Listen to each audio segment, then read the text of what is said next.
자, 재무상태표 개정 마감인데, 내용이 많지 않으니까 계속 반복해서 제가 지금 하고 있어요. 그래서 그리고, 이 교재 자체가, 기본 예제들이 계속 연결돼 있죠. 그래서 그거를 여러분 자꾸만 그 고리를 가지고 보시는 게 매우 중요해요. 순환 과정이기 때문에. 그리고 이제 끝나고 객관식 문제는 그 객관식 문제 접근하시면 되니까 지금 전체적인 순환 과정에 대한 흐름을 내가 잡는 거예요. 기초는. 그게 제일 중요해요. 자, 그럼 수익과 비용은 이제 이익 계산을 위해서 만남의 장소로 가죠. 집합손익에서. 그래서 당기순이익을 계산하고, 이제 마감이 되는데, 재무상태표 계정 자산부채 자본은 잔액이 있어요. 그래서 실질 계정이라고 하는 거고요. 그래서 2월 하면 돼요. 어떻게 2월 하느냐. 자, 지금 하나씩 같이 보도록 할게요. 자, 이게 이제 재무상태표 계정인데, 자, 이거 보시면 뭐 다 아시죠? 지금까지 했던 거니까 복습하고 넘어가요. 자, 우리 아까 총계정원장에 정기할 때 말입니다. 현금 계정은 이쪽이 증가하고 감소잖아요. 그러면 여기에 있는 모든 숫자는 현금이 증가한 거죠. 이걸 항상 느끼셔야 되는데 어떻게 증가했다? 출자해서 증가했어요. 돈 빌려서 증가했어요. 임대료 받았어요. 수수료 수익 받았어요. 다시 한번 해석하시고 이런 명목으로 현금이 총 193만 원 증가했어요. 1년 동안에. 그리고 나서 요 대변 쪽에 자 40만 원, 52만 원, 10만 원, 5만 원 이게 감소죠. 요 감소는 비품 샀어요. 차입금 갚았어요. 외상매입금 갚았어요. 급여 지급했어요. 이런 명목으로 이렇게 감소를 이루었어요. 그러면 증가해서 감소를 빼니까 얼마가 남았어요? 86만 원의 밸런스가 남았다. 자, 이랬을 때 우리가 이거를 해석을 할 때요. 자, 증가가 이만큼이었죠. 감소가 이만큼이잖아요. 네? 그러면 잔액은 지금 실질적으로 요만큼이 잔액인 거잖아요. 잔액은 86만 원은 어느 쪽이 더 커요? 여러분 보시는 바와 같이 차변이 더 크잖아요. 이만큼. 그런 거 이렇게 산수하면 나오잖아요. 그래서 차변 잔액이라고 하는 거예요. 근데 회계는 이 균형을 중시 여기잖아요. 그러니까 이 차이를 어느 쪽에 써야 돼? 반대쪽에 써야지 193만 원, 193만 원 되는 거 아니겠어요? 자, 그러면 저 86만 원의 잔액이 자기 위치가 아니죠. 그래서 빨간색을 쓰는 거예요. 이게 지금 노란색이라고 따지시면 안 되고요. 여기다 빨간색을 쓰면 잘 안 튀어요. 아시겠죠? 그래서 이게 빨간색이에요. 그래서 주기로 하고 빨간색으로 하고 이 얘기는 요건 차변 잔액인데 대차를 일치시키기 위해서 이쪽에 썼다 이거예요. 그러면 요 금액만 이월시킨다. 따라서 기초는 뭐다? 얘부터 출발하는 거죠. 이렇게. 알겠죠? 그래서 현금은 86만 원부터 출발한다. 그럼 만약에 이게 이 시점에서 재무상태표를 만들 때는 이 현금은 86이 차변에 기록해야 되지. 잔액이 차변이니까. 이쪽에 기록했다고 얘가 대변 잔액이 아니에요. 나는 빨간색이라는 걸 잊지 마세요. 아시겠죠? 그래서 차변 잔액이다 이렇게 정리하시면 이렇게 마감하는 게 잔액이 있는 재무상태표 계정이다 이렇게 얘기해요. 이해되시겠죠? 자, 그러면 이제 현금 계정 있고요. 이제 아까 다 했던 거니까 우리가 해석하면서 마무리하도록 해요. 자, 이 상품도 마찬가지예요. 상품도 자산이잖아요. 그러면 증가, 감소인데 하나밖에 없죠. 그러면 얘는 무슨 잔액이죠? 차변 잔액이 살아있죠. 그럼 이대로 넘겨야 되잖아요. 그 대변 쪽에 써서 일치시킨 다음에 이월시킨다 이렇게 되는 거죠. 그럼 차변 잔액이고요. 비품은 상품 아닌 거죠. 그럼 얘도 이쪽이 증가하고 이쪽이 감소 하나밖에 없으니까 그대로 넘어가 이렇게. 자, 그 다음에 외상매입금 보세요. 부채죠. 부채의 증가는 무슨 변? 대변, 감소. 자, 이거 해석해 봅시다. 외상매입금이 증가했어요. 왜요? 상품산이라고. 얘는 뭐 외상매입금이 감소했어요. 어떻게 해요? 돈 줬죠. 갚았죠. 자, 그리하여 외상매입금이 증가한 30에서 10만 원 감소했으니까 자, 이것도 마찬가지예요. 증가해서 감소를 빼니까 얼마만큼 남았더래요? 요만큼의 잔액이 남아있는 거죠. 이렇게. 네? 그래서 외상매입금은 대변 잔액이에요? 차변 잔액이에요? 대변 잔액이더라. 얼마? 20만 원. 이게 무슨 얘기냐면 상품 사고 외상을 한 게 30만 원이 있는데 그중에 갚은 게 10만 원. 그럼 갚아야 될 게 얼마 남았어요? 20만 원 남았죠. 그 20만 원 다음에 가서 갚아야죠. 안 갚으면 안 되겠죠. 그래서 그것만 이월시키는 거예요. 이런 게 바로 잔액 계정이에요. 알겠죠? 그 재무상태표는 이렇게 차기월로 마감한다. 이렇게 정리하시면 돼요. 이해되시겠습니까? 네, 그 내용 보시면 되겠고. 그럼 여러분 외상매입금은 재무상태표에 매입채무로 올라가잖아요. 살짝 생각해봐요. 그러면 요 시점에 기말에 외상매입금 매입 채무는 대변에 기록될까요? 차변에 기록될까요? 대변에 기록되겠죠. 이 대변 잔액이니까 얼마로 기록될까요? 잔액이니까 20만 원이 기록이 되는 거예요. 그런 관계들을 자꾸만 읽으셔야 돼요. 네. 자, 단기 차입금도 마찬가지. 부채죠. 자, 부채니까 요거 증가, 요거 감소잖아요, 이렇게. 예? 그러니까 내가 차입금을 돈을 조달했어요. 70만 원. 근데 그 중에 상환이 50이네? 상환하지 않은 게 얼마예요? 20만 원이죠? 그 20만 원이 다음 기초에 넘어가서 다음에 갚아야 되는 거예요. 아니겠어요? 이렇게 정리할 수가 있겠고. 자, 그 다음에 자본금하고 이익잉여금 둘 다 자본이에요. 근데 얘는 출자금이고 얘는 뭐죠? 열심히 번 이 자본이죠. 그러니까 우리가 여러분 이렇게 생각하시면 돼요.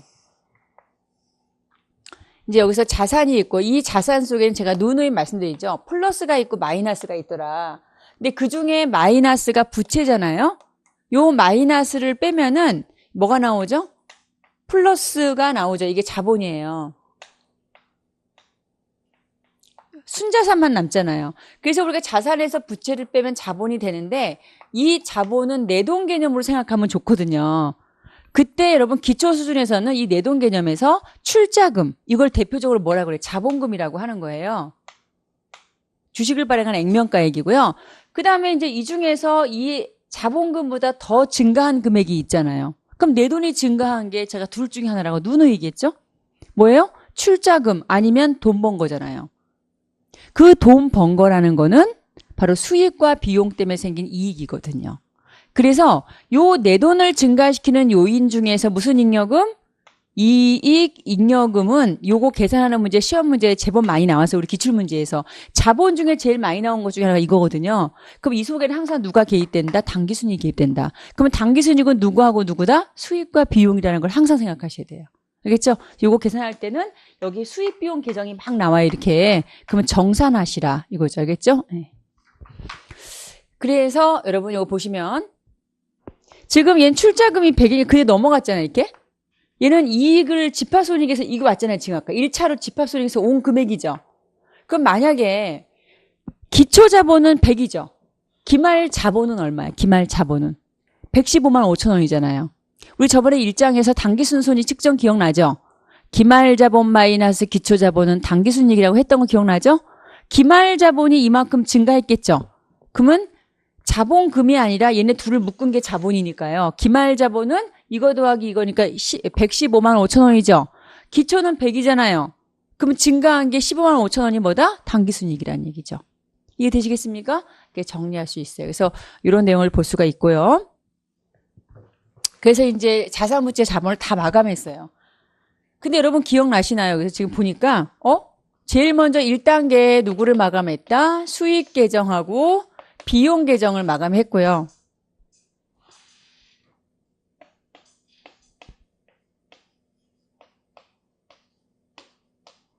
자, 그 다음에 자산부채 계정, 자산 계정, 그 다음에 부채 계정, 그 다음에 자본 계정을 이렇게 마감했잖아요. 그럼 여러분 마감을 하면 얘네들은 당기순이익 계산하고 어떻게 된다 그랬죠 아까? 0원이 된다고 말씀드리지 않았나요? 그러면 마감 후 시산표는 얘네들이 존재할까 존재하지 않을까? 존재하지 않는 거예요. 아시겠죠? 자, 그래서 이렇게 다 총계정월장을 다 마감한 다음에 다시 시산표를 만들어 본 거예요. 우리 이걸 뭐라고 하죠? 이건 이제 미지급 미수는 했고 2월 시산표라고 하는 거예요. 그래서 요게 2월 시산표, 요거 2월 대신에 뭐라고 하죠? 마감 후 시산표 이렇게 얘기해요. 아시겠죠? 마감 후 시산표 이렇게 얘기하는데 어디를 씻고 봐도 뭐가 없어요? 수입 비용이 없죠.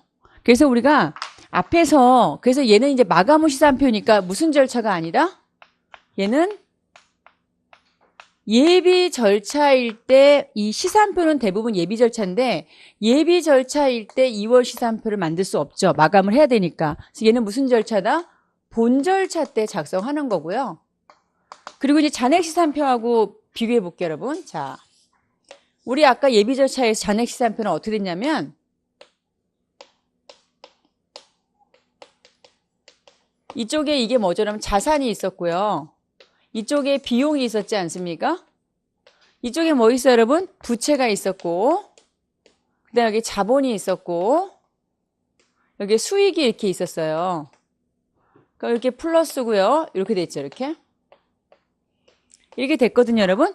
자, 그러면 마감을 했다는 이게 이제 마감 후 2월 시산표라고 봅시다. 그러면 요거 두 개가 정산이 됐죠. 이 정산이 돼서 지금 이게 얼마입니까? 당기 순이익이고요. 자, 이 문제의 경우에는 이 당기 순이익이 얼마? 15만 5천 원이라는 얘기죠. 그러면 이 자본은 기초 자본 100만 원에다가 기초 자본 100만 원에다가 15만 5천 원이 더해지니까 얼마가 되죠? 115만 5천 원이 되는 거죠. 그래서 얘가 기말 자본이 되는 거예요. 알겠죠? 그래서 이제 2월 시산표는 그러기 때문에 뭐만 있는 거예요? 수익 비용도 없고 수익도 없는 시산표다 이렇게 얘기하고 뭐만 존재하죠? 자산 계정, 부채 계정, 자본만 존재하는 시산표다 이렇게 얘기해요. 그러면 어떤 재무제표와 가장 관계가 깊어요? 재무상태표랑 가장 깊죠. 그래서 2월 시산표는 그러기 때문에 이걸 가지고 뭘 만드냐면 재무상태표를 만드는 거예요. 그래서 2월 시산표는 자산, 부채, 자본 여기가 모두 뭡니까 이게? 자산이잖아요. 기말자산. 이거 뭐예요 여러분 이게? 이게 부채죠. 기말부채. 이게 뭡니까? 자본이죠. 어디를 씻고 봐도 누가 없어요. 수익 계정이라든지 그 다음에 비용 계정이라든지 자, 이런 계정들이 없는 시산표가 바로 2월 시산표예요. 이거 다 시험 문제 나올 수 있어요. 그래서 시산표 중에서 약간 예외적인 것이다 이렇게 보시면 되겠습니다. 자, 이제 거의 마무리됐습니다. 자, 그러면 이제 본절차까지 끝냈죠? 자, 그 본절차 끝내면 우리가 마지막으로 보고서를 작성하는데요. 자. 이제 이거는 앞으로 이 마지막으로 보고서 작성하는데, 기초에서는 이 재무상태표하고 이 포괄손익계산서를 중심을 하는 거고, 요 자본변동표는 자본에 대한 내역이고, 현금흐름표는 이제 현금에 대한 정보예요. 그 주석은 이제 이 재무제표에 포함되지 않는 세부사항을 자세히 나타내는 거고, 요건 소급법을 적용했을 때 내용인데, 요 6번은 좀 논의를 해도 되고요. 요 5가지 정도는 기억을 해주시는 게 좋아요. 여기서 특히 중요한 건 뭐냐면, 얘만 기말이죠. 네. 여러분 얘만 기말이고 얘네들은 모두 뭐죠? 기간이에요. 기간. 네? 자, 그 얘기는 우리가 이제 좀 시사하는 바가 있는데 얘는 일정한 시점이란 말이에요.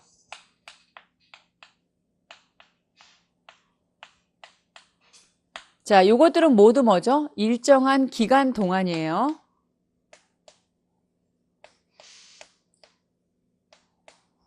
아시겠죠? 기간 동안과 시점. 근데 그래서 우리가 이제 보통 보면 여러분 우리가 예를 들어서 보세요. 이 포괄손익에서 당기순이익이 나오잖아요. 얘는 일정 기간 동안 흐르는 물로 보면 돼요. 이 흐르는 물은 뭐 하죠? 수익 벌은 거하고 비용이 만나서 아까 15만 5천 원이라는 성과를 냈잖아요. 이렇게 일정 기간 동안에. 그럼 마지막 12월 30일 날 어떻게 됐습니까? 여러분 고여 있죠. 이렇게 고인 물이 있죠. 이게 시점이란 말이에요. 이 시점에 자본이 있지 않습니까? 자본의 잔액에 원래 처음에 내가 출자금이 얼마 있었어요? 100만 원 있었죠? 여기다가 내가 일정 기간 때 벌었던 게 흘러서 여기에 고이죠? 요게 바로 이익이란 말이에요. 이렇게. 그러면 내가 열심히 수익값이 벌은 거 들어간 거 막 1년 동안에 흘러오죠? 흘러와서 이익의 이름으로 여기에 이렇게 고이게 돼요. 그래서 기말 자본의 잔액을 구성한다 이렇게 얘기하는 거예요. 그래서 일정한 시점인 재무상태하고 일정한 기간 동안의 포괄손익계산서가 다른 것 같지만 이들은 누구의 이름으로 손을 잡고 있다? 이익의 이름으로 손을 잡고 있는 거예요. 자본의 이름으로. 이익이 자본에 가니까. 자, 이렇게 해서 저희가 이제 순환과정 결산에 대한 흐름을 봤고요. 그래서 요거가 이제 포괄손익계산서는 집합손익을 가지고 만드는 거고, 그 다음에 요거는 이제 2월 시산표를 갖고 만드는 거거든요. 자, 그래서 오늘 이 시간에는 거기 결산에, 이제 재무제표 작성까지 봤고요. 자, 9장을 보세요. 여러분, 9장. 이거 개요까지만 하고 마무리하겠는데, 이 9장이 상당히 중요해요. 이건 뭐냐면, 8장에서, 우리 8장에서 지금 예비 절차에 수정사항이 있었죠. 이건 제가 객관식 문제까지 볼 건데 예비 절차에서 수정사항이 있었는데 그 수정사항 중에서 모든 거를 공부할 수는 없고요. 기초에서 그중에서 수익과 비용에 대한 결산 정리사항을 심층 분석하는 거예요. 아시겠죠? 그래서 이 내용은 이제 제가 오늘 조금 개요까지만 하고 다음 시간에 이쪽에 대한 내용을 문제까지 좀 볼 거거든요. 이거 실전 시험하고 상당히 관계가 있습니다. 그래서 보겠는데 먼저 이제 지금 제가 하는 게 뭔지 아시겠죠? 여기까지가 결산의 끝이에요, 이렇게. 끝이고, 결상정리와 재무제표는 우리가 이제 그 앞에 나와 있는 예비 절차에 있는 수정사항을 자세히 보는 거죠. 그래서 용어 정리만 잠깐 해보면요. 자, 예를 들어서 결산할 때 우리 아까 예비 절차에서 뭐가 있었냐면, 자, 예비 절차 출발점에서 제일 첫 번째 우리가 뭐가 있었습니까? 수정 시산표가 있었죠. 근데 우리 시산표가 첫 번째 만들어진 시산표는 있는 그대로 시산표니까 뭐가 돼요? 수정전이 될 거 아닙니까? 그쵸? 그 다음에 이 수정전을 올바르게 하기 위해서 뭐 해야 돼요? 수정사항이 필요하잖아요. 수정분계가 필요하거든요. 이 수정분계를 요구하는 사항들이 결산정리사항이라는 거죠. 그런 것들은 바로 뭐냐면 장부하고 실제가 다른 것들이에요. 예를 들어서 우리 이런 거 있죠. 내가 이제 공정가치로 측정하기로 생각하는 주식이 있어요. 공정가치 지분상품, 공정가치 측정 금융자산이나 봅시다. 그럼 얘는 기말의 공정가치로 평가를 해요. 그러면 그 평가를 이때 해야 되는 거죠. 내가 예를 들어서 지금 수정 전에 1000인데 기말의 공정가치가 1200이에요. 그럼 얼마를 증가시켜야 되지? 200을 증가시켜야 되잖아요. 그런 차이들을 우리가 수정해야 될 것들이 필요하죠. 그런 것들을 결산 정리라고 하고 또는 우리가 결산 수정이라고도 해요. 그럼 그때 하는 분계를 뭐라고 한다? 기말 수정 분계라고 하고 그러면 아까 우리 공부했었는데 급여 100이라고 봅시다. 미지급 급여 이런 수정 분계 아까 했잖아요. 그러면 이렇게 차변과 대변의 분계를 하면 급여라는 총계정원장에 100을 증가시켜야 되죠. 그 다음에 미지급 급여라는 부채 계정 대변에 100을 해야 되겠죠. 자, 이거를 우리가 뭐라고 한다? 각각의 총계정 원장에 기입하는 것을 수정 기입 또는 정리 기입이라고 한다는 거죠. 뭐 이런 것들을 보시면 되겠고요.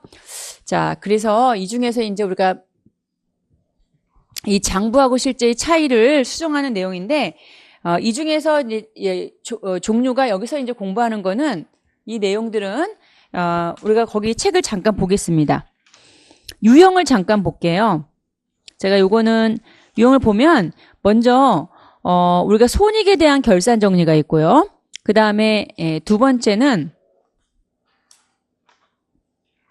손익에 대한 결산 정리가 있고 거기 여러분 체크하세요. 교재 256쪽에 유형의 동그라미 1번. 그 다음에 두 번째가 262쪽에 상품 계정의 정리가 있어요. 이것도 여러분 좀 어렵게 생각할 수 있는데 일단 도전해 봅시다. 그 다음에 세 번째가 감가상각이고요. 제가 요번에는 손상, 대손은 뺐어요. 이번에 본문에서 할 거니까 그 세 가지를 여기서 정리할 거예요. 아시겠죠? 그러면 이제 이 중에서 여러분하고 제가 이제 할게. 손익에 대한 결산 정리를 하는데 이게 이제 어떤 내용인지 한번 봅시다. 이 손익이 뭐예요, 여러분? 이거 개요까지 말씀드릴게요. 개요. 손익, 수익 계정, 비용 계정. 이고요. 얘네들은 결국 나중에 어디에 영향을 줘요? 단기 순손익을 결정하는 요소들이죠. 그러면 이러한 수익과 비용 계정들이 기중에 내가 제대로 됐으면 이게 결산 정리에 나올까요? 안 나올까요? 안 나온다는 거예요. 아시겠죠? 그래서 우리는 여기서 이제 생각해 봐야 돼요. 왜 수정 분계를 하느냐? 왜 결산 정리를 하느냐? 기중에 내가 뭔가 부실하기 때문에 하는 거예요. 과대가 됐던 과소가 됐던 기중에 내가 잘못됐기 때문에 하는 거거든요. 그래서 이제 이걸 보실 때 이렇게 정리하시면 됩니다. 첫 번째, 회계 기간 중이다 이거예요. 그러면 수정사항이죠. 자, 우리 분계는 나중에 생각하고 만약에 회계 기간 중에 수익이 과대가 됐다. 이게 만약에 과대가 됐어요. 많이 기록이 됐어요. 또는 과소가 될 수 있잖아요. 이렇게. 그렇죠? 만약에 내가 수익이 적게 기록이 됐어. 그럼 기말에 어떻게 해야 돼요? 늘려줘야 되는 거 아니에요? 그 얘기하는 거예요, 지금. 그러면 만약에 예를 들어서 이제 만약에 과대가 됐다. 만약에 100이 과대가 됐다. 이거 수익이. 그다음에 100이 과소가 됐어요. 그럼 수정분계는 수정사항은 어떻게 해야 돼요? 수익을 얘는 어떻게 해야 됩니까? 수익 계정을 요거는 감소시켜야 되는 거 아니겠어요? 미뤄야 되는 거. 이게 과대가 됐다는 것은 차기 수익을 단기 걸로 잡은 경우가 많거든요. 이런 게 대부분 이형인데 이럴 때는 어떻게 해요? 과소시켜야 될 거 아니에요. 회계 처리는 나중에 봐요. 그럼 얘는 어떻게 돼요? 단기의 수익은 수익인데 내가 못 받아서 기록을 안 한 거예요. 과소일 때는 어떻게 해야 돼요? 수익 계정을 늘려야 될 거 아닙니까? 이렇게. 네? 근데 이럴 때 보세요, 여러분. 수익을 감소시키고 비용을 늘려요. 그러면 수익을 감소시킨다는 것은 얘는 차변이죠. 얘는 대변일 거 아니에요. 그럼 상대 계정 과목이 필요할 거 아닙니까? 이중성이니까. 그렇잖아요? 근데 여러분들은 이쪽 생각 안 하고 맨날 미수, 성급 이것만 보죠. 근데 왜 우리가 미수수익, 미지급비용, 선급비용, 선수수익이 왜 이익에 영향을 미칠까요? 그것들은 요거 맞출 때 생기는 거기 때문에 그런 거예요. 이중성으로 기록해야 되니까. 그러면 이제 보세요. 그럼 이때 만약에 예를 들어서 차변, 그 다음에 대변, 그럼 이거는 뭐 계정값은 나중에 봐요. 그럼 반대로 이제 이거 보세요. 비용. 비용도 자 50입시다. 50이 과대가 됐다.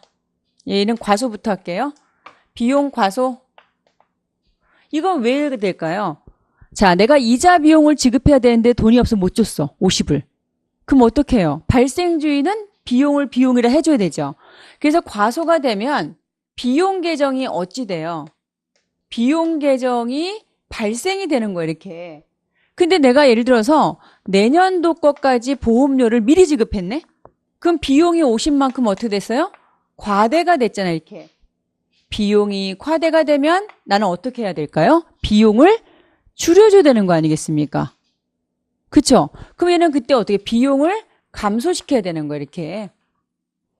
우리는 자, 비용을 비용이라 하고 수익을 수익을 하고 우리가 단기에 이렇게 인식하는 것을 발생이라고 해요.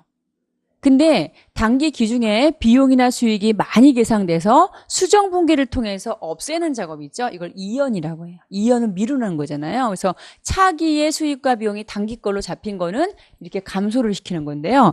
이때 여러분 생각해 봅시다. 자, 수정사항의 수익이 감소되면 수익이 감소, 얘는 감소되고 얘는 증가하잖아요. 수익이 증가되면서 미수 수익이 나오는 거예요. 다음 시간에 배워요. 얘는 선수 수익이 나오는 거고 얘는 뭐가 되죠? 비용 발생 미지급급여가 나오는 거고 얘는 어떻게 될까요? 과대니까 얘는 줄여야 되겠죠? 얘는 선급 비용이 나오는 거죠. 아시겠죠? 네, 그렇게 정리하시면 됩니다. 자, 그래서 우리가 이제 이때 요거는 이제 선수 수익 그다음 요거는 이제 뭐가 되냐면 수익을 증가시키는 건 미수 수익. 이렇게 수익을 움직이면 수익을 발생시키거나 감소시키면 상대 계정이 같이 동반한다. 그러니까 우리는 여기에 집중하면서 공부하는 거거든요. 그 얘는 뭐가 돼요? 비용을 발생하니까 얘는 뭡니까? 아직 지급하지 않았어요. 미지급 비용. 얘는 비용을 줄이니까 미리 지급한 비용, 선급 비용 이렇게 우리가 얘기할 수 있더라 이거예요. 자, 그 중에서 여러분 시험에는 요거이와 요거이가 상당히 중요해요. 특히 요거이 중요하죠. 선급 비용. 알겠죠? 그래서 제일 첫 번째 내용이 이제 이연 항목이다 이렇게 얘기하는 거죠. 자, 그래서 여러분 거기 256쪽 잠깐 볼게요. 256쪽. 자, 256쪽에 그 양가로 2번에 유형이 나오는데요. 그 유형이 뭐라고 나와 있냐면 손익이 결산 정리에 수익과 비용의 인식 시점은 발생주의와 현금 기준이 있다고 되어 있죠. 자, 그런데 회계 기간 중에 기록된 수익과 비용은 비용 계정 중에 적정하게 기록되지 않은 금액이 있게 되는데 수정 분계하지 않으면 올바른 경영성과를 계산할 수 없게 되겠죠. 예를 들어 이렇게 수익이 과대되거나 과소되거나 비용이 과소되거나 과대되거나 이런 상황이 생길 수 있단 말이에요. 기중에. 만약에 회계 기간 중에 이런 상황이 없이 모두 적정이라면 이게 필요 없는 거예요. 우리가 수정 분계가 필요하다는 것은 얘가 뭔가 문제가 있는 거예요. 그래서 이걸 간파하셔야 돼. 알겠죠? 그때 우리가 손익의 결산 정리는 요 수익과 비용을 증가하고 감소시키면서 상대 자산 부채 계정이 생기더라. 이걸 기억하시라 이거죠. 알겠죠? 그래서 이게 경과 계정 4인방인데 이게 제일 중요하고요. 그래서 거기 이제 내용이 나와요. 그 중에서 이런 교재에서 257쪽에 이연 항목의 스몰 a, 그 다음에 스몰 b, 이게 상당히 중요해요. 이연 항목이 중요해요. 이연 항목이 소모품도 속하긴 하는데 특히 선수 수익과 성급 비용, 특히 성급 비용이 중요하거든요. 거기 이연 항목을 잠깐 보시면요. 이때는 대부분 뭐냐면 회계 처리가 과대 계상되는 경우가 많습니다. 선수까지 잠깐 보고 마치도록 할게요.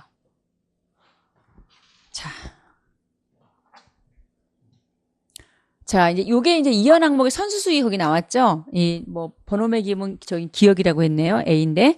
저기 예제만 보고 제가 요거 개요까지만 하고 마칠게요. 이게 무슨 얘기냐면 항상 우리 수정분계를 공부할 때는요. 왜 수정분계가 있겠어요? 내가 기준에 뭔가 에러가 있기 때문이거든요. 자, 우리는 발생 기준이라는 걸 기억하세요? 그러니까 현금 기준은 뭐냐면 돈 받으면 수익이고 주면은 비용이잖아요. 근데 발생 기준은 뭐예요? 현금이 중요하지 않고 귀속이 중요한 거거든요. 자, 요것만 잠깐 보겠습니다. 자, 일단은 7월 1일 날 1년분 임대료면요. 여기서부터 여기까지가 임대료인 거예요, 이렇게. 예? 근데 우리는 보통 결산이 어떻게 되죠? 좀 잘렸지만 1월 1일부터 12월 30일까지 이게 1년이잖아요. 그러니까 원래 우리가 결산해서 발생지를 기록할 때는 이게 기초라고 한다면 이게 1년인 거잖아요. 근데 이 회사가 지금 보니까 7월 1일 날 임대료를 받을 때 무조건 어떻게 해서 이게 중요해요? 임대료 계정으로 회계 처리했다. 그러면 중요한 건 이 회사가 수익을 이제 돈을 이렇게 받았을 때 현금을 증가하고 수익이 발생했는데 이때 우리가 무엇으로 처리했느냐가 중요해요. 얘는 수익 계정으로 처리했다 이거예요. 이걸 잘 보셔야 돼요. 왜냐하면 이연 항목은 대체적 회계 처리 방법이 있어요. 이연 항목은 누구냐면은 성급, 선수, 소모품인데요. 얘네 세 가지는 회계 처리가 두 가지씩이라니까. 그러니까 내가 받았을 때 이렇게 수익으로 처리하는 게 대부분이에요. 근데 이게 너무 쉬우니까 이제는 뭐예요? 부채로 처리하는 방법도 같이 공존한단 말이에요. 아시겠죠? 그러니까 이걸 내가 수익으로 처리했을 때 수정분계하고 부채로 처리했을 때 수정분계가 달라요. 그게 시험 문제거든요. 그럼 요것만 잠깐 볼게요. 그러면 모두 그냥 다 뭐예요? 단기 수익으로 잡아버렸죠? 그럼 수익이 과대인가 과소인가? 과대죠. 얼마만큼? 지금 보시면 결산은 이렇게 끝나야 되는 거예요. 그럼 나는 이게 모두 수익으로 잡혔으니까 수익이 뭡니까? 이 수익이 어떻게 과대가 됐죠? 얼마만큼 과대가 됐어요? 경과되지 않은 만큼 과대가 된 거죠. 이것을 우리가 뭐라고 하죠? 미경과분이다 이렇게 얘기해요. 그럼 미경과분은 얼마예요? 24만 원 곱하기 하나, 둘, 셋, 넷, 다섯, 여섯, 12분의 6이죠. 그럼 이게 얼마죠? 24만 원 중에서 반인 12만 원이 지금 오바됐다는 얘기죠. 그럼 이걸 방치하면 어떻게 돼? 이것도 시험에 나왔잖아요. 내가 수정 분계를 한다면 요만큼을 수익을 없애는 분계를 해야 되는 거죠. 분계를 안 하면 이익이 과대가 돼버리는 거잖아요. 그렇지 않습니까? 자, 그래서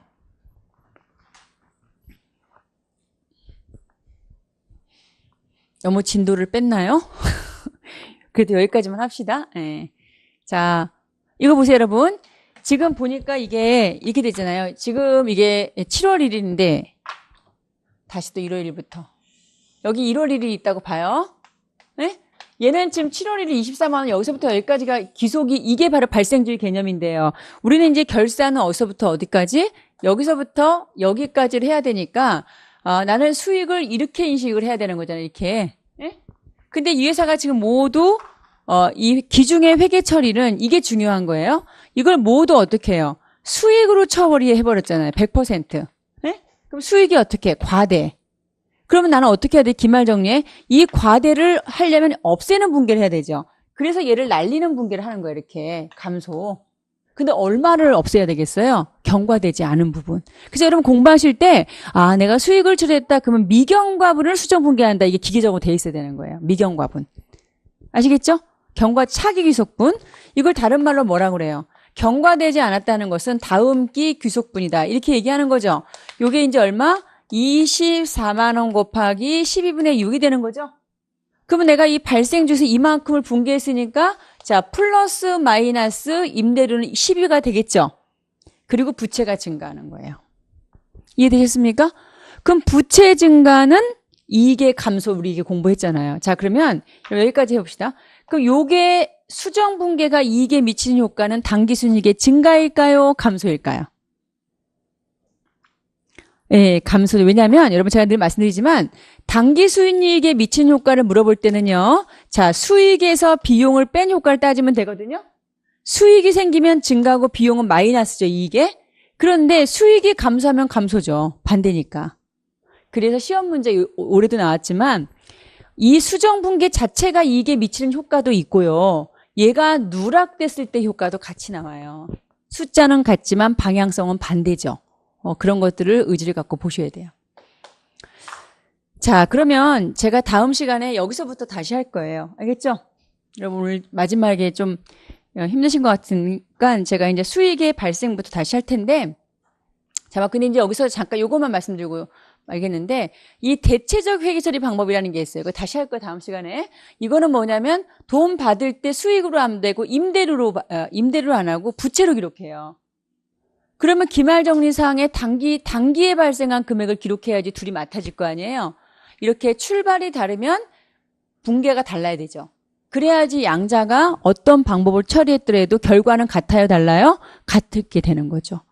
그래서 이연 항목은 회계 처리가 항상 두 가지가 있다는 거예요. 그래서 시험에 나오는 거예요. 왜냐하면 기중에 어떻게 했느냐에 따라서 수정 분계가 다르죠.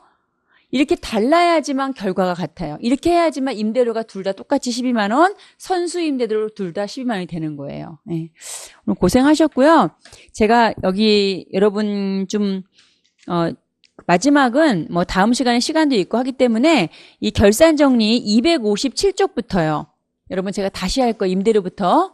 아시겠죠? 그리고 다음 시간에는 제가 이번 주 금요일 날 프린트 보낼 테니까 문제 연습 조금 해오세요. 그리고 다음 시간에는 이 수정 분계와 관련된 문제들, 객관식 문제들 한번 확인해 드리도록 하겠습니다. 여러분 고생 많으셨고요. 마지막 수업 남았는데 다음 시간 다시 뵙도록 하겠습니다. 네, 고맙습니다.